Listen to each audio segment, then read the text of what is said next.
Որ խոսում ենք Երևանի օդի աղտոտվածությունից, պատճառներ, հետևանքներ ու տենում ենք, որ այսքան հանք կա, որը ոչ մի ստանդարտ գրեթե չի պահպանում, շատ խնդրահարույց մարդկանց նույնիսկ պահպանում, այսինքն ի բնե այդ հանքերի շահագործումը արդեն իսկ խնդրահարույց է եղել։ Այս առումով կուզեի նաև այդ խոսանք, ինչ որ գործընթաց կա հանք շահագործողների հետ, սկսած իրենց պարտավորությունների կատարման, որովհետև շատերը նույնիսկ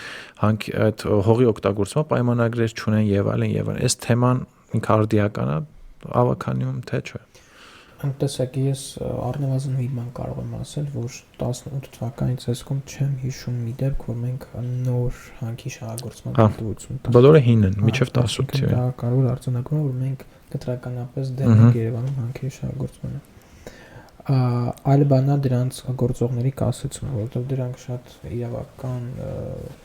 վեճեր են հարուցում եւ դատական գործեր, այսպիսի բաներ կարող է լինեն, բայց անկեղծ կասեմ վերջի շրջանում հանքերի թեմայի հետ կապված դեռ այսպես ասած դրան չենք հասել, հա, մենք օրինակ ունենք 1000 խնդիր, որից լուծում ենք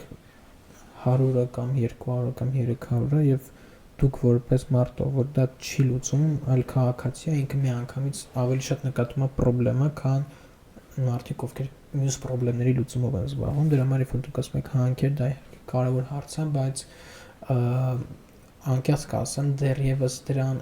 այդքան ուշադրություն եւ ժամանակ չեն կարողացել տրամադրել, որովհետեւ քաղաքային խնդիրները շատ են եւ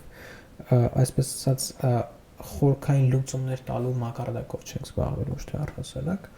բայց այդ հարցը քննարկվել է եւ առնվազն որոշում ենք ունեցել, որ նորը չենք տալու